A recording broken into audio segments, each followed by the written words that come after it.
Torej, vse vas lepo pozdravljam v imenu Društva za primerjalno književnost in oddelka za primerjalno književnost.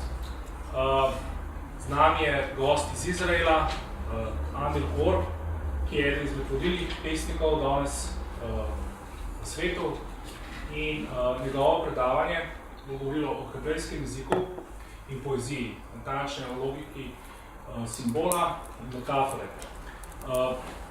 Now I will speak in English, because our guest will speak in English, and I extend my greetings to you, and I would like to briefly introduce you, our guest. Amir is a leading Israeli poet, novelist, and essayist. He has been recognized as a major new generation voice in world literature. He is the author of 12 volumes of poetry. Recently, he published Prophecy of Mehmet, Masa Hameshuga, Lut, this is Shalal, these are selected poems, and Wings, Knafaim. And he has been also translated in Slovene. His book, translated as Učne ure, this volume was translated by Klemen Rinčić and published by Letrina Publish House. Amir is also a distinguished translator. He has translated ancient poetry and prose, such as the Gospel of Thomas, an anthology of erotic Greek poetry, stories from the Indian epics Mahabharata. But he also translates modern poetry, poets such as Seamus Heaney and Sexton, Shuntaro Tanikava, and contemporary Greek poet Anastasis Vistonitis. He has also received numerous awards for his poetry, among others Struga Poetry Festival, to cite a significant. Amir Orr's poetry is a significant contribution to modern world poetry. He has also studied philosophy and comparative religion, and he has lectured at the Hebrew University in Jerusalem on ancient Greek religion. In the 90s, he founded Helicon Society, within which he developed the school's pioneering integrated methodologies of teaching creative writing. So he also teaches creative writing, poetry worldwide. Lately, he's also a national coordinator for the UN-sponsored Danger Poets of Peace. So, thank you for coming, and now the word is yours. Thank you, Alan.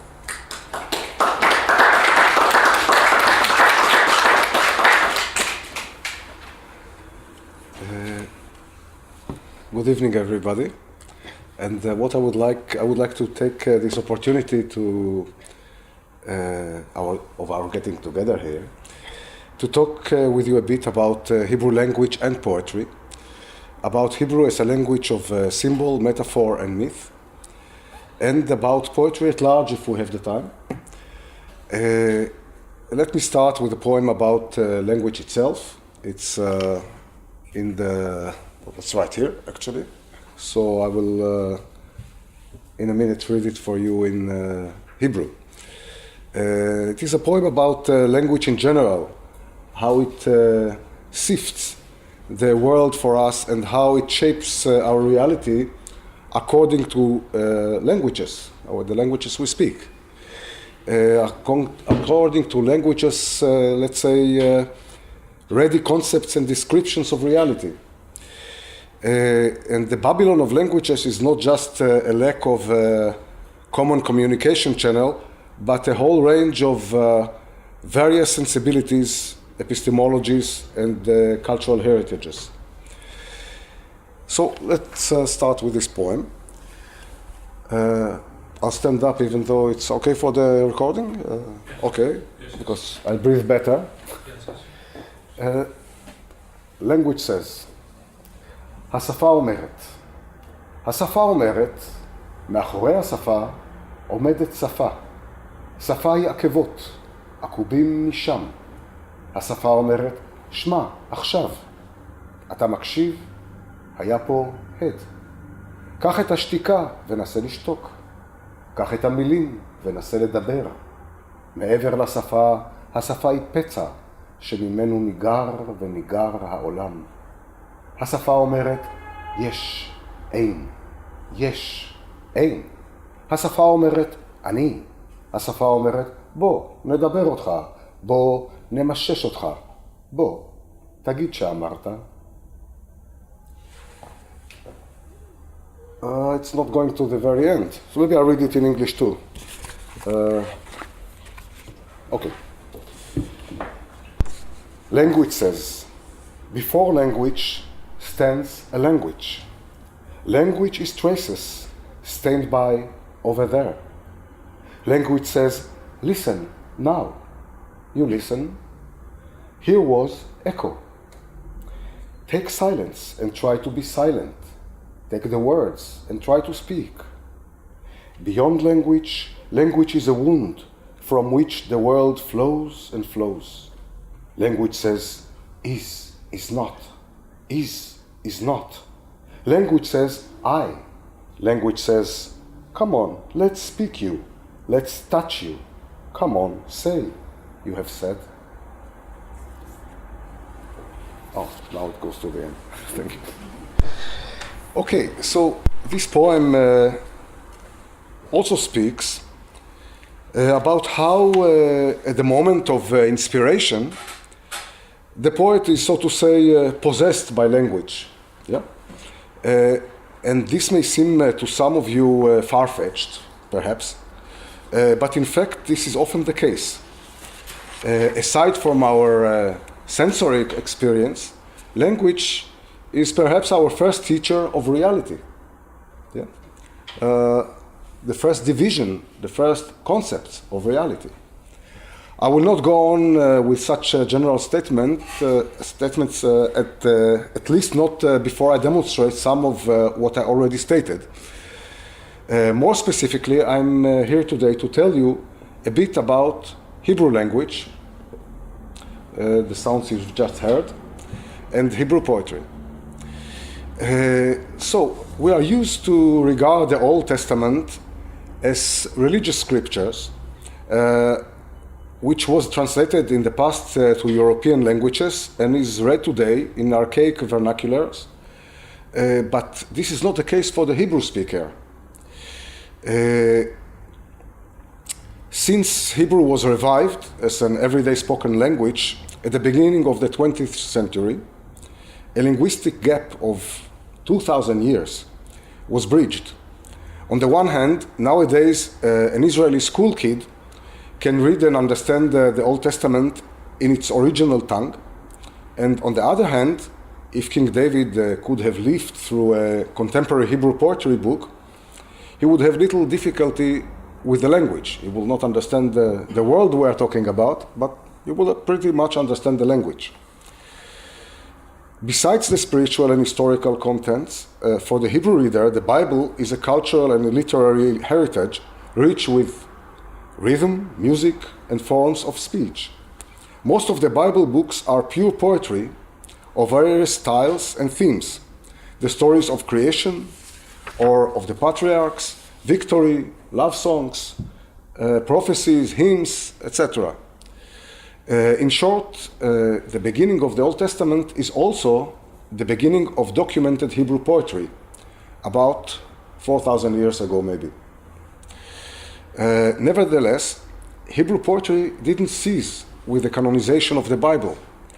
And even after the destruction of Judea by the Romans at the beginning of the first millennium AD, Hebrew literature has been created continuously in the Jewish diaspora.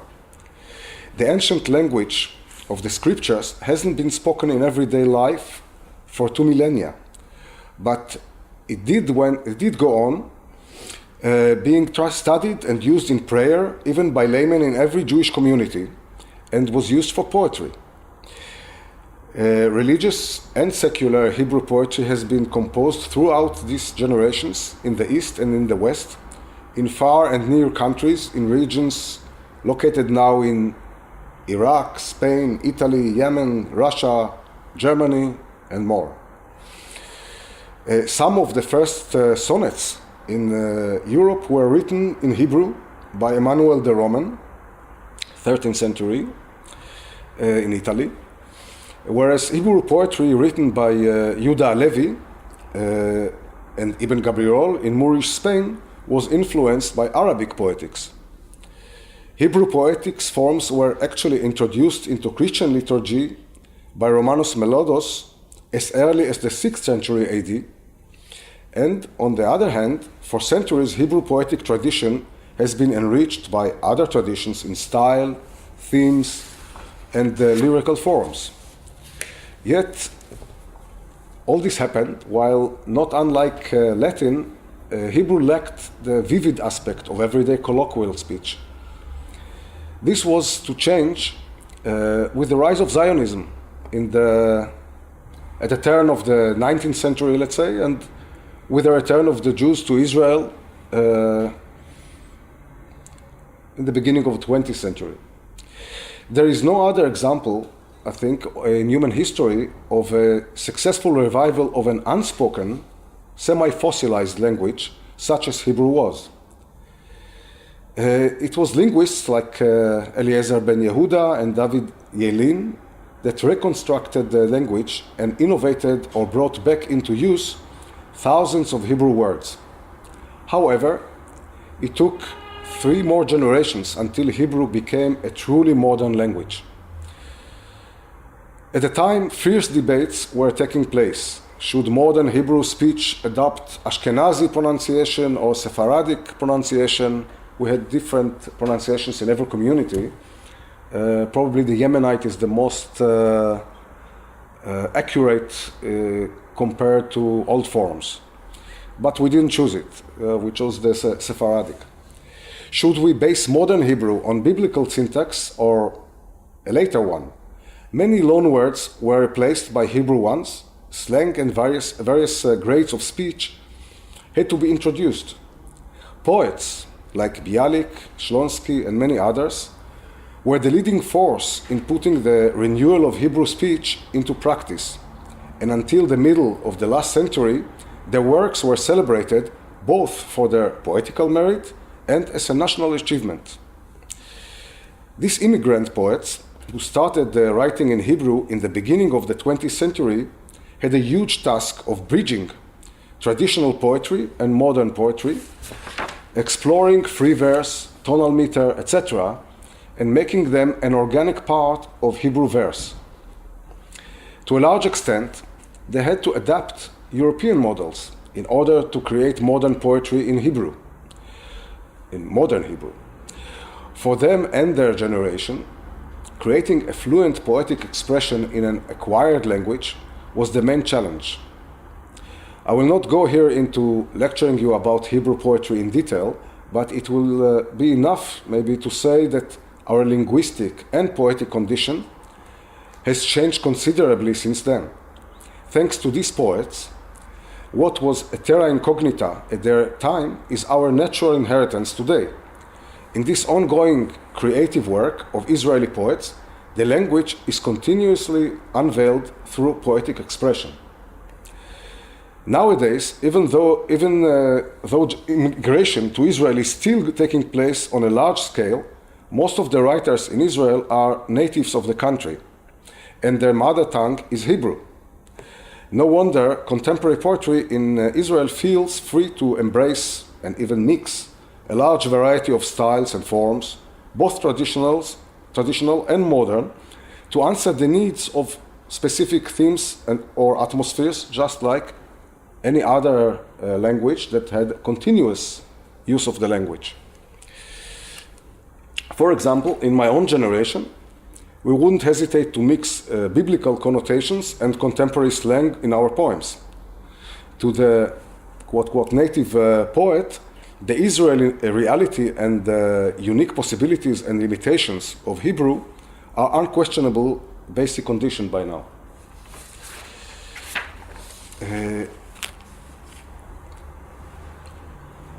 As for myself, I find this freedom rather basic, or let's say rather essential, and at the same time quite intriguing. To make the point clear, in certain poems I found it natural to draw from classical Greek allusions side by side with biblical ones, while at the same time I actually spoke about my own experience and used colloquial language. We'll see it in a minute. In other poems, I may have done just the opposite and use modern circumstances to enlighten some character or story of the classical tradition. If we have time, we'll take an example or two of this handling of myth and metaphor this way. On the whole, I feel lucky to be able to write poetry in such a language, which is new and at the same time so ancient, in a language that even today still feels rooted in poetry. Well, this kind of statement, of course, needs perhaps a short explanation. What are these poetic traits unique to Hebrew? Well, the unique complexity of Israeli society and culture seems at times fascinating and at times unbearable. You know the political situation there. And it seems to be a bridge or sometimes a limbo at the point where East and West meet.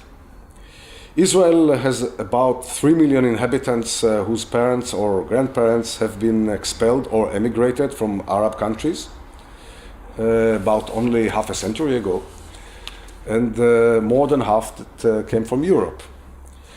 Hebrew is a Semitic language akin to Arabic and Aramaic, which is still spoken in some small enclaves.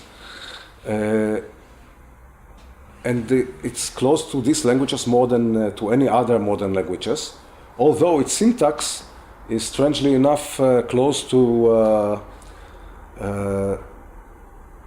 Slavic languages, because the people that created modern Hebrew came from these regions. So they took a lot of this modern syntax. For example, words are based on consonants in all Semitic languages. Consonants that form roots, whereas vowels serve to express shades of the different meanings. For example, in English, the words live, love, and leave have a similar ring, but different origins and meanings. Whereas in Hebrew, the words lev, meaning heart, and livlev, meaning flowered, share really a common root meaning. In the same way, you can still hear the link between man, Adam, and earth, Adama, or between womb, rechem, and compassion, rachamim. Not because of coincidence, of sounds, but because they do share the same root meaning. This makes Hebrew quite, let's say, transparent. And these connections, what I just said before about how language sift the reality for us, so each language has its own psychology. That's the psychology of Hebrew, to connect womb with compassion, to connect man with earth, etc. Because Hebrew was not in everyday use for 2 millennia, Hebrew doesn't have a large vocabulary. It's a pretty small vocabulary. And this means that Hebrew often relies on the single word or root rather than on the syntax, and rather on the syntax and phrase. Each word may contain several meanings depending on the context, and these diverse meanings are all connected through the logic of symbol and metaphor. For instance, the words hypocrite, and painted are the same word in Hebrew, tzavua. What's the connection between hypocrite and painted? Hebrew tells us that the hypocrite face is painted, hiding its truth. And if you think about the English hypocrite, it's not transparent at all. It's a Greek word, and it comes from Greek hypokrites, Hippokrites means actor. And Greek actors were not, the Greek actors' faces were not painted, but they used to wear a mask over their faces, but the idea is not so far.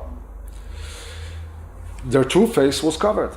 However, this meaning origin isn't common knowledge for English speakers, whereas tzavua is absolutely transparent to every Hebrew speaker.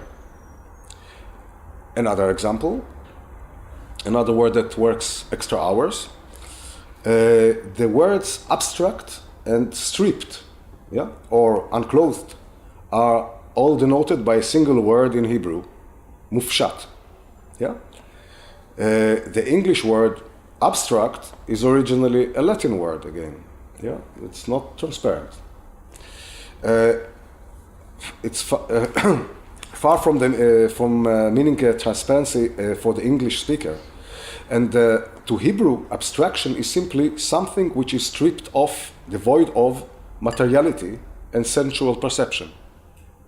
So it always goes from the concrete to another level of abstract meaning. Yeah? And it can have a few of those. To the Hebrew reader, these metaphoric connections are evident without any preliminary explanations. To me, this immediacy of ideas and feelings and this linking of various phenomena of our reality are what makes Hebrew a rather attractive language for poetry. You know, if you think about technical words, technical vocabulary, Hebrew is very poor. It has too long, many words. But if you think about poetry, the very fact that one word can carry few meanings was, of course, enriching.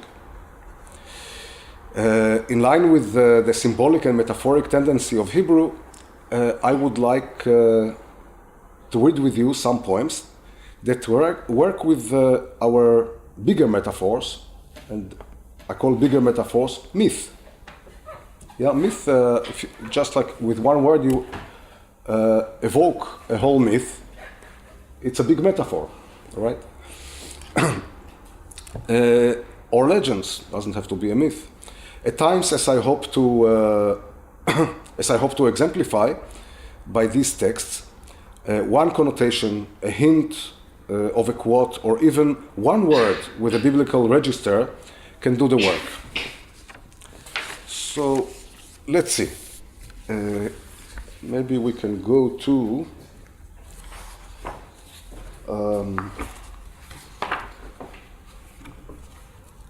El Amor Brujo, Bewitching Love.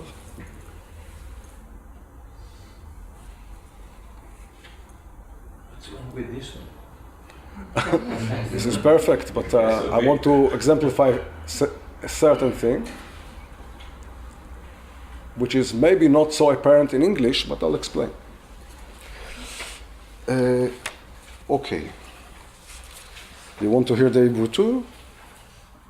Yes, okay. אהבה מכשפת. איך אומר לך? את קרובה מנשוא. את הפרי הפוקע בלב. את השם הנישא בפה האילם, כמו ים בכף אדמה. אני נוגע ומקנא בידי הנוגעת. נוגע ומתגעגע לגעת. בהלת הרגע שאיננו חולף, את כאן, בתוך כאן, בתוך כאן. כאן אש הנשמה בוערת, כאן הלב איננו הוא כאן. How to say this? You are too close to bear. You are fruit bursting in the heart. You are the name the dumb mouth bears, like sea in the earth palm. I touch and envy my touching hand. Touching, I yearn to touch. Terror of this motionless moment. You are here, inside here, inside here. Here the soul fire burns, the heart unconsumed. And the title El Amor Brujo is of course not Hebrew. It comes from Manuel de Falla, you know, the Spanish composer that had this piece that later was used by Carlos Saura and Gades for all these flamenco movies. And this fiery love passion. But this is beside the point in a way. What I wanted you to pay attention to is the first line in Hebrew. In English, maybe doesn't evoke anything for you. How to say this, you are too close to bear. But the way it is, the verb is used in Hebrew goes immediately to the Bible. And any reader would recognize it. It's Genesis 4:13. Cain says to God, "My punishment is too great to bear." And this to bear is a certain form of the biblical verb rather than a modern. So in one word, you can evoke the whole biblical scene. And what is a punishment is now love. Yeah, that is too difficult to bear. Another one in this poem is in the end. Yeah, the heart unconsumed. Now, in Hebrew, the word unconsumed is again used in a biblical construction, not in the normal use of modern Hebrew, and goes back to the burning bush. You know, Exodus 3:2, it says there that the bush was burning, yet it was not consumed. Now, in English, consumed is consumed. But for Hebrew, there are different registers. And this register is unmistakably goes immediately to the burning bush. So in this way, a whole image, you can call it a myth or whatever, biblical scene is evoked. Let's take another example. The Orpheus prayer.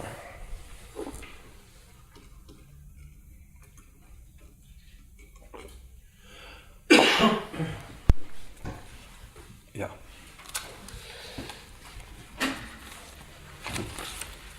מוות ועוד מוות, חול ועוד חול.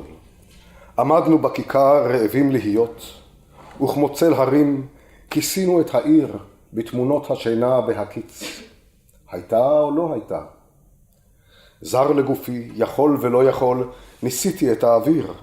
כמה שנים עוד נלך בחולות המתים האלה? ההר נשקף כמו חזון או תעתוע. חולות נושאים תחתינו, כמו זיכרון בלי התחלה. וכל מקום הוא כל מקום. מאין באנו? האם הדרך עולה או יורדת? האם את שם, מאחורי מבטי? האם מבטי לפניי עוד? לבד חצינו את הביצות הגדולות, על פני הטבועים הנמסים לאיתן. שנים היינו בני על מוות. בעליית הגג, באמסטרדם, ראינו צער נורא בחלון.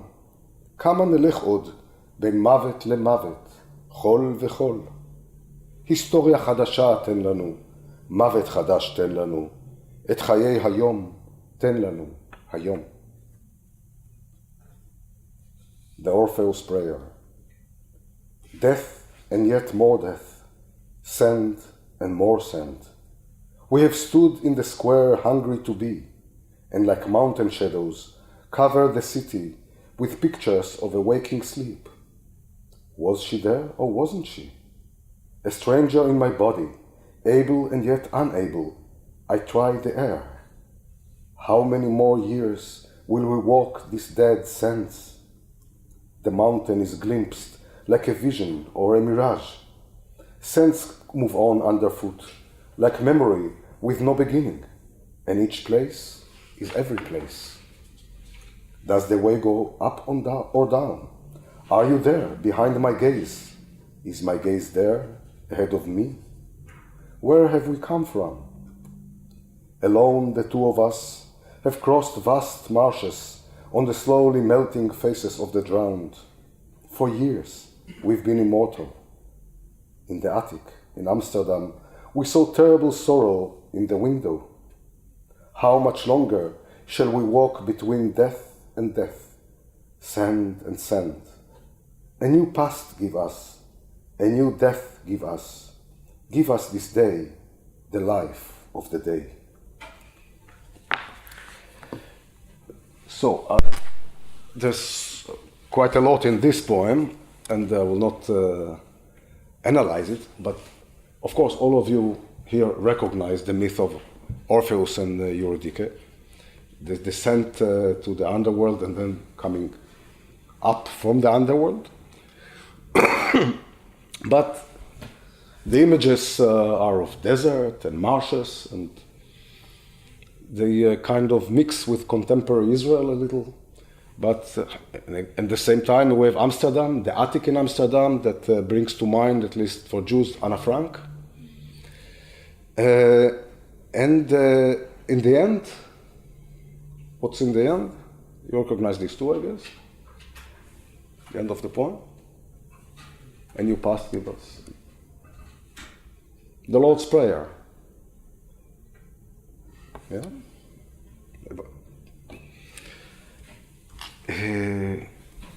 Give us to our daily bread, but here it of course goes to other direction, but the prayer is the same formula, you can say. So again, quite a few myth and religious images, Sermon on the Mount, are evoked here. This can be done, of course, in any language. Yeah? And this is very different than the example I gave you in the previous poem. The previous poem is purely linguistic. I mean, this is normally lost in translation, because you can't have, maybe you can use, let's say, King James translation, but I don't know if it will have the same effect, you tell me. In Hebrew, it's just like immediate. Okay.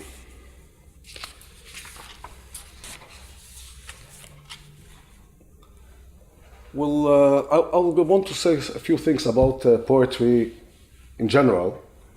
So we'll go back to maybe to one more poem in the end, and I would like to say some general things about poetry, not only on Hebrew language, just in the spirit of this Orpheus prayer, that this kind of play with myth and legend as big metaphors can be done in any language.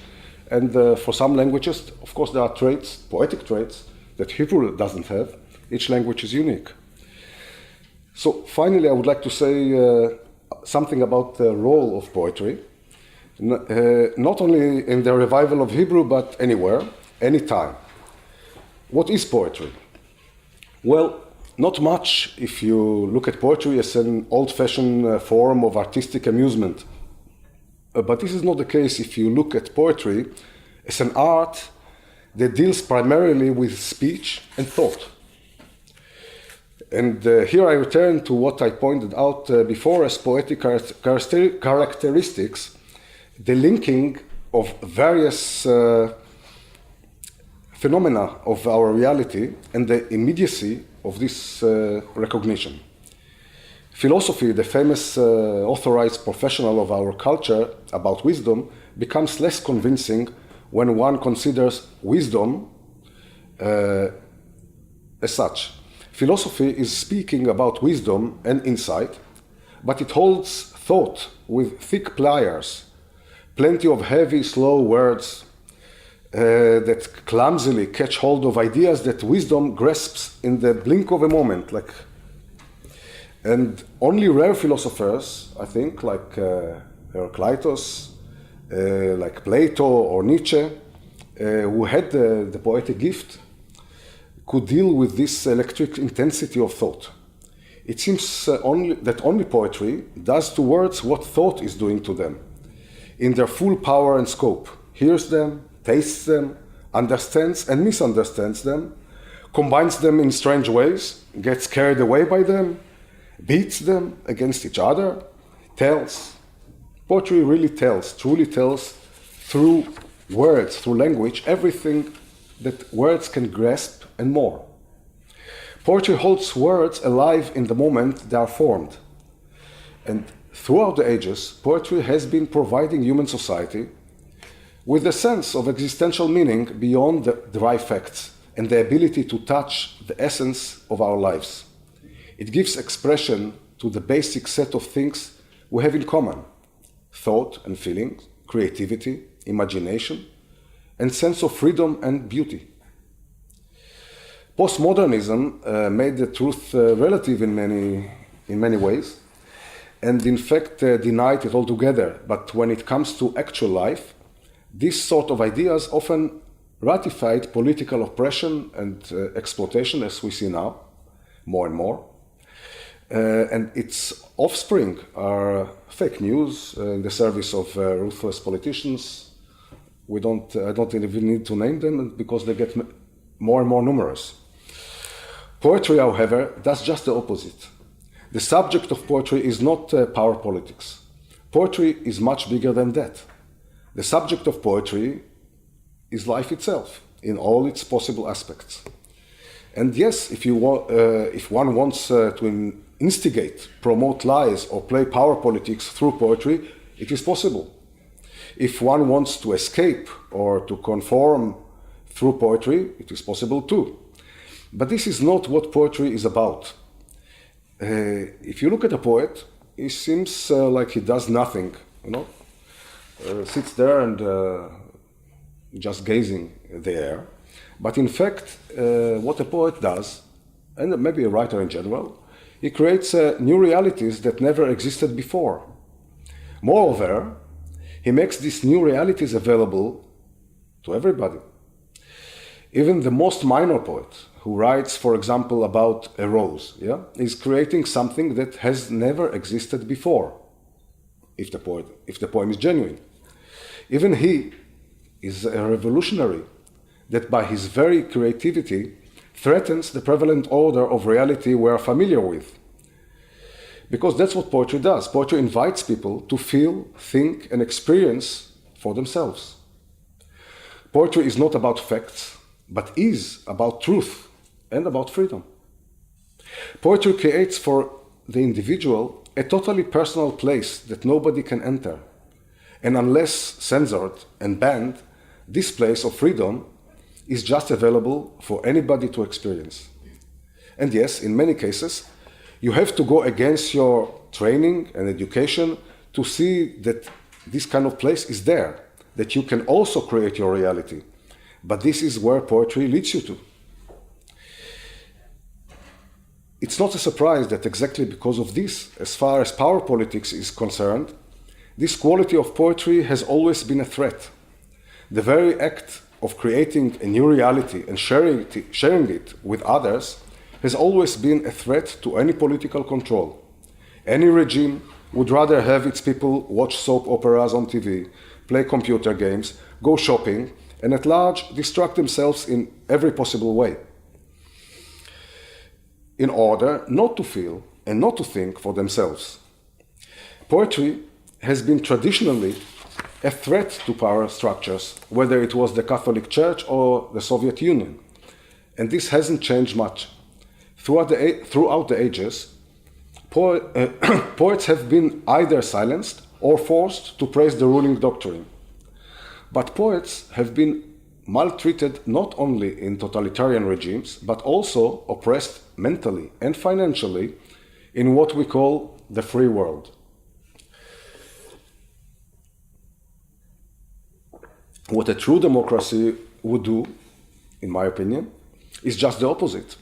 Foster poetry, provide us with proper poetic education, make it possible for us to understand and use the language of poetry, and fearlessly let poetry invite us to look for truth, in plural. First of all, inside ourselves, and then in our fellow men and our society. For poetry is just that, a rebellion of truth-seeking and creativity, and a liberator of the individual through insight and beauty. I believe a society that fails in the field of art and literature is a society that has become mentally fossilized and harmed its own capacity for self-renewal and rejuvenation. After all, the history of human evolution is in fact the history of creative ideas. Every achievement of humanity is an achievement of the human mind. Somehow, a poet seems to create with the most primal material, in the mental mess of life and possible realities. His works serve to enhance and to reshape the world in which we live. A poetic insight can serve as a renewed perception of reality and draw new sketches or blueprints for its future development. A writer just sits there and dreams the world anew. But in this very action, he gives validity and meaning to this reality we live in. Whether he is conscious of it or not, by his creative adventure, the poet goes on creating the mental future from which our civilization of tomorrow will grow. I want to leave some time for questions, but I want to top this subject with a poem, The Barbarians. Actually, The Barbarians round 2, yeah? Round 1 belongs to Cavafy, as you know, waiting for the Barbarians. But you know, in Cavafy's poem, these barbarians never come.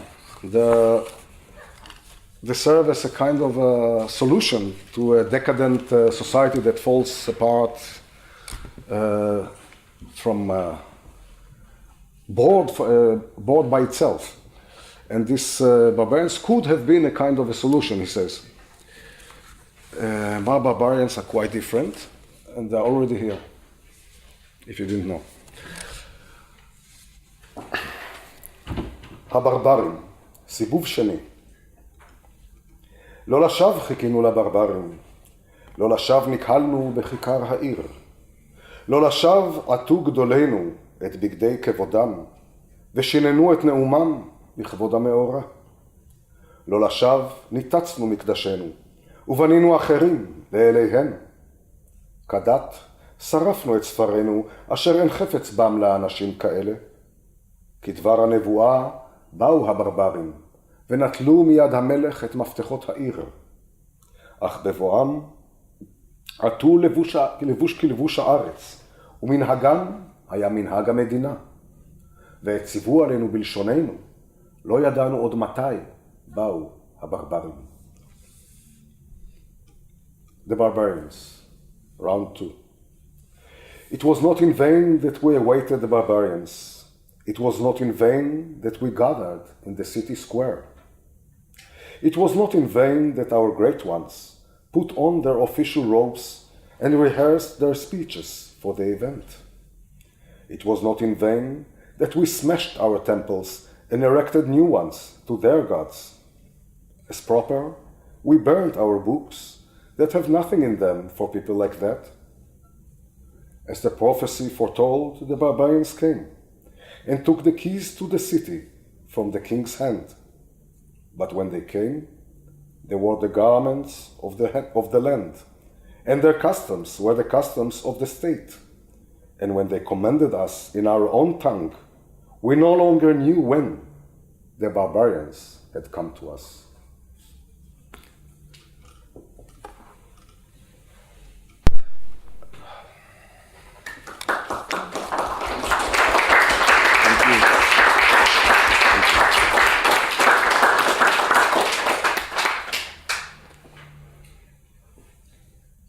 Any ideas, questions?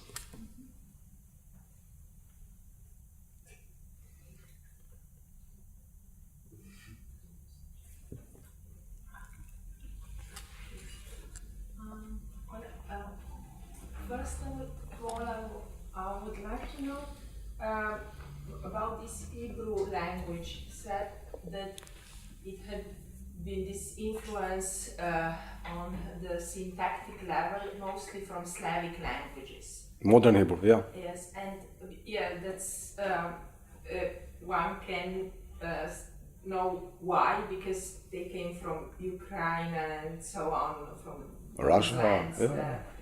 but I would like to know, are there some traces from this German language because of Yiddish? Yes, too. That too. in modern Hebrew you can trace Yiddish influence, Arabic influence, But not But- only on not on the syntactic level. It's only vocabulary. vocabulary. And there is, I said that it's like a continuation of the ancient Hebrew, but it's not exactly so. I mean, on the syntactic level, it's different. And also the verb system is different. Ancient Hebrew doesn't actually have tenses, for example. Yeah, there's no past, there's no future. You need an adverb Yeah, of course. to specify when it happened. But what it does have is a complete action and incomplete action. So, for example, you can what would look to a modern Hebrew writer, and you can even find it in some translations, something like, then Moses will sing. But it's in the past, actually. It means his poem or song started but never ended. It goes forever. Yeah? Or what would be translated often to I loved her actually means I love her completely. And what would be translated sometimes as I will love her is not in the future. It means my love for her goes forever. If you want to specify the time, you have to add an adverb. Today, tomorrow, always, yeah? So, so there are differences, of course. And for modern use, of course, it's easier to adapt tenses, etc. And actually, they exist in Hebrew already from Jesus' time because of the influence of Greek. So we have various levels of Hebrew. Even the decision to take biblical Hebrew as the basis was not obvious. You know, we could take a later Hebrew. Maybe it would make more sense. And something strange happened, because if you take a Greek kid, if he wants to read Homer, he has to go to university. He has to study this Greek. And what happened in Hebrew was artificial. We took the biblical Hebrew and went on from there. So the biblical language is in a way closer than to a school kid than the Hebrew of Jesus' time. Because it wasn't a natural process. Yeah?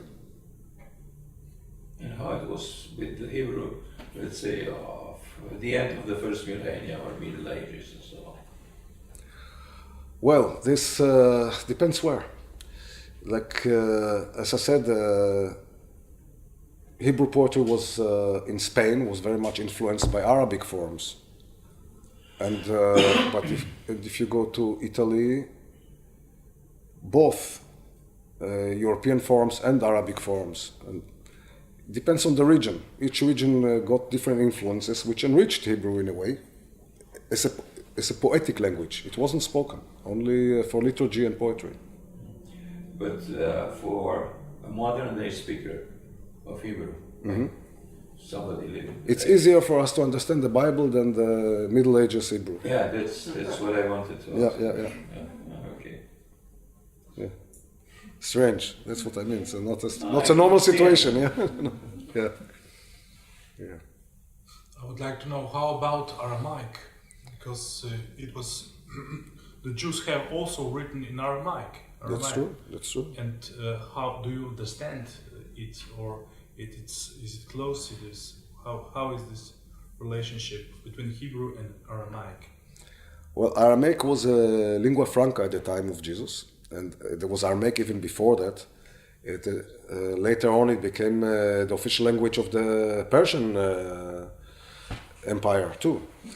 So it was for a long time, for few centuries, it was a lingua franca, and there was a lot of Aramaic in Hebrew. Different Aramaics, let's say, yeah. And we have, up to now, we have many Aramaic words, but We don't know Aramaic unless you went and studied it, and which is a shame because we have all kinds of religious texts that were written in Aramaic, and now you have to translate it to Hebrew. And later, and sometimes, I'll tell you something. Okay, I translated the Gospel of Thomas, as you said, to Hebrew, and I saw that I translated the Greek version. There's also a Coptic one. Coptic, yes. And exactly, yes. One was found in Bachnasa, was one found in Nag Hammadi. And I see it's a bad Greek, but it translates very easily. And then I thought, oh well, it's a Semitic syntax. That's why it's a bad Greek. And it's probably the original was Syriac. You know, it's a kind of Aramaic. So obviously, it's so much of it is in Hebrew because for a few hundred years we sucked it in. Also Greek. All these layers are in the Hebrew. Yeah.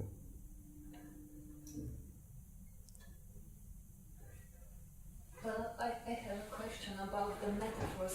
You were mentioning that there are some words which have two or maybe more meanings, and that everybody who speaks Hebrew would know that this is the same root and recognize the connection between two words.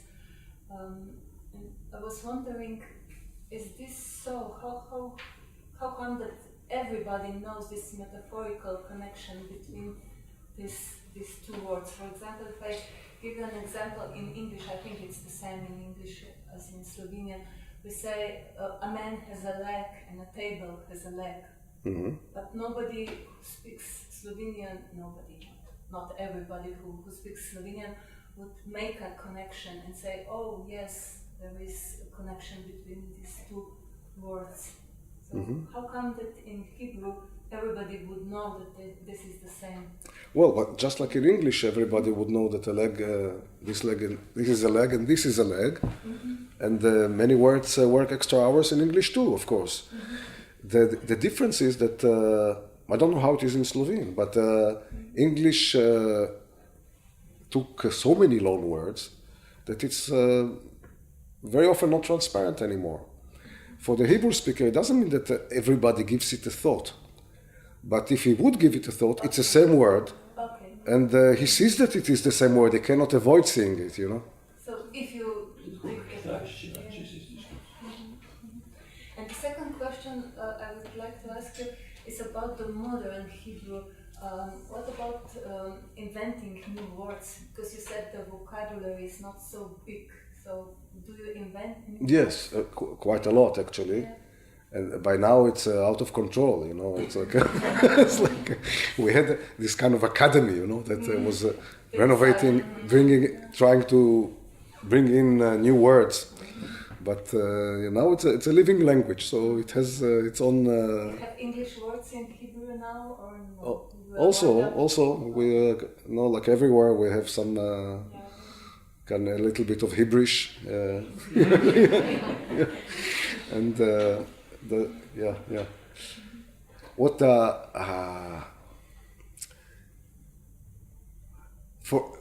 for reading the Bible, it's like all these words that are parallel. They're not just parallel. It's like I say, it's different levels of abstraction. For example, the word for soul is the word for the throat and the breathing pipe. Yeah. So you take it one level up as an abstraction, and you get the idea of a soul. And so you can see like how all these ideas, the history of ideas. It's not only in Hebrew that something is concrete, and then you want to express something else, and you use the same word in a more abstract level. But Hebrew is simply full of it, you know, from the biblical text onwards. And this is, of course, lost in translation completely.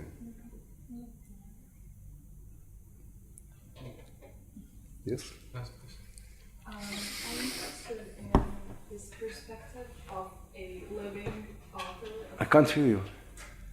Okay, so I'm interested in the perspective of a living author, a poet, regarding the perception or reception of his poetry. Like, listening to your lecture, apparently a lot of things are lost in the translation. So the vast majority of those that are reading the poetry can't really catch up with all the meanings. And then again, like in the native speakers of the language of the poem or of the poetry also have to have so many knowledge, like apart from knowing the language. So, for example, they have to know history, or they have to be familiar with the mythology. So I'm really interested in this, in your perception of,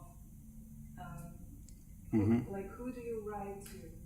Or are you conscious of the complexity of this poetry that you are giving to the world?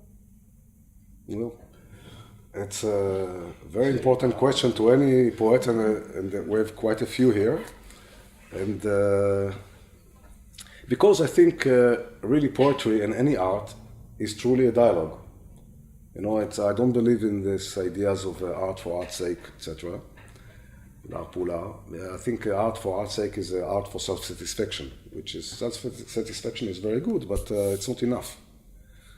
If you art is creating a dialogue, and it's a dialogue not because the reader will write me some letters back. It's because when anybody reads a poem, it's meaningful only if he brings in his own life. If I say that a leaf fell on the fence, let's say, or on the ground, lay there, and so I lie too on the ground, yeah? The reader can think about himself, I don't know, with the experience of meditation, feeling like this leaf. Or he can think about the time he was fired from work and was on the floor like nobody needs him, or divorced, whatever. He has to bring in his life, otherwise it's meaningless, it's not important. So this is important to me. On the other hand, I am who I am. So if it's not that I decide that the reader has to know the Bible or Schopenhauer or the Mahabharata.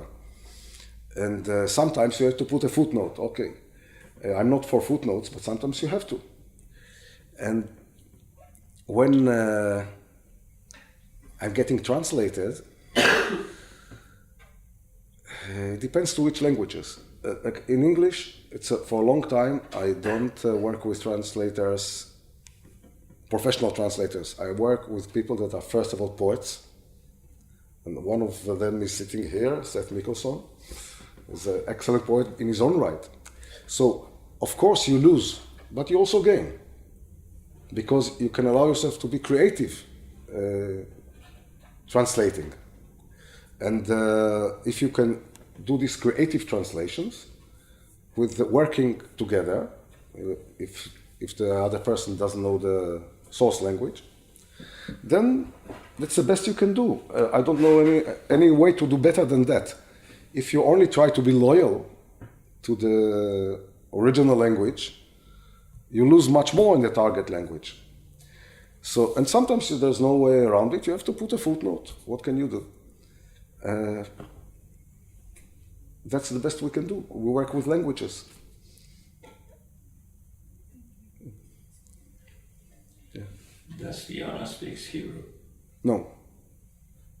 Fiona Sampson is another poet I worked with, and she doesn't speak any Hebrew, but we worked from literals, providing every possible information about a poem, you know, metric, which not always used, yeah? Metric, historical, linguistic, anything. Political, you know, whatever. And then starting from there. And it's also much more interesting to do it this way, I think. But in some language, it also depends on the target language, you know, for like a sonnet in Hebrew would translate I'm told, I don't know these languages, to Russian or to Serbian easily with the rhyme and meter, but to English, not so much. You will lose so much if you try to do that. So it depends also which are the languages. Yeah. But did you work together? Did you cooperate with Clement on Slovenian translations? No, no. But I don't know. No, I know how to he can speak Hebrew. I just wonder. Because No, when the translator knows Hebrew, I always invite him to ask questions. Maybe he did, I don't remember. Why not? But in general, I work more from the English than from the Hebrew because I'm kind of suspicious. You know, the fact that Hebrew is a small language, just like Slovene. And how many people speak Hebrew? Not so many. So if somebody translates from Hebrew, it doesn't mean you can translate poetry. The fact he knows Hebrew. To translate poetry, you need to be with poetic talents, first of all. no, I agree. I just asked them. So,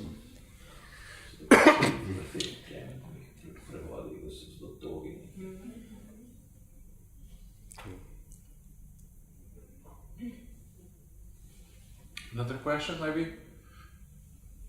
What time is it? That's a question.